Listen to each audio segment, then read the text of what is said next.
मित्र हो, तुम्हाला सांगतो मी आता जी ना खवड्या डोंगरावरची घटना घडली का त्या मुलांना जे सुसाईड केलं आणि त्याच्यासोबत त्याचे आई वडील पण तिथे मृत्यू पावलेले. तर तुम्हाला सांगतो मित्र हो, आपले बंधू आहे ना तिकडे ड्युटीला जाते बसवरती कंपनीमध्ये. तर ये नाही ना तुम्हाला खोटं सांगत मित्र हो, तिथं येताना आहे ना गर्दी पुरं जमा झालेला आहे ना, डोळ्यानं पाहिलेला आहे. आणि कशी घटना आहे तिथं सविस्तर काही लोकांच्या तोंडाने आहे ना ऐकलेली आणि ना पूर्ण माहिती आहे तिथली काय कसं काय झालं. बंधू तुम्ही एकदा सांगा कसं काय झालं ती घटना म्हणजे नेमकं.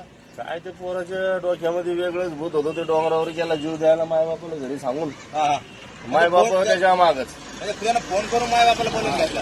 घरूनच गेला तो विचार करून मायबापाला सांगून मला जीव द्यायचा आहे म्हणून. हा हा माझ्या मोबाईलचे हप्ते भराने गेले तुम्ही असं तसं हे करत. आईने त्याला विनंती केली हा हा बाबा तू जग मी तुझ्यासाठी यांना सोडून देते. म्हणजे आईनं गळ्यातलं मंगळसूत्र फेकलं म्हणजे मित्र. अक्षरशः. पण त्या पोराने काही ऐकलंच नाही बाबा. त्याच्या वेगळंच दिमागामध्ये भूत शिरलेलं होतं. त्याला मारायचंच होतं त्याला मारायचं हा. होतं. पण मग म्हणणं होतं बंधू त्याला मारायचं होतं मग त्याने एकट्यानं मारायचं असतं नाही. ते माय एकटाच मरत होता पण बाप त्याचे वडील त्याच्यापाशी गेले ना. त्याचे वडील गेले त्याच्यापाशी ते एकदम हे झाला तो. म्हणजे त्याने असं आणि एकदम टोकाला उभा होता ना तो. अच्छा अच्छा तर त्याने त्याच्या वडिलांनी त्याचा हात पकडला तर ते हात असा निसटला. हा. तर त्याच्या वडिलाचा हात पण त्याच्या हातात आल्या गेला समजा. अच्छा अच्छा. तर ते डायरेक्ट दोघंही खाली चालले गेले. म्हणजे ते बचावच्या चक्कर मध्ये ना हा.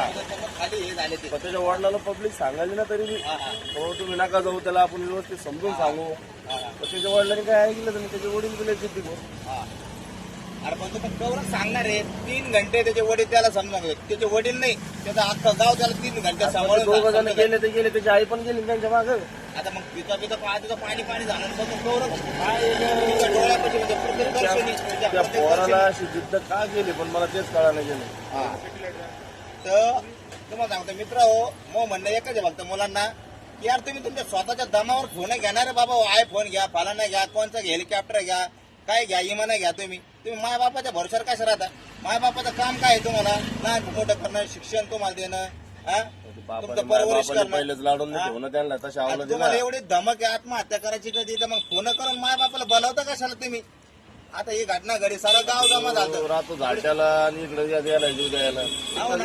आईला बापाला फोन करून बोलून घेतलं आणि म्हणे मला आत्महत्या करायची. अरे बाबा तुला आत्महत्या करायची होती कधी तर सांग तू तिथे हे करून घ्यायचं डायरेक्ट उडी फेकून द्यायची ना मरून जायचं पटकन चटकन. हा माय बापाला बोलून घेतलं तिला तमाशा दाखवायचा प्रयत्न होता काय हा काही समजारच नाही.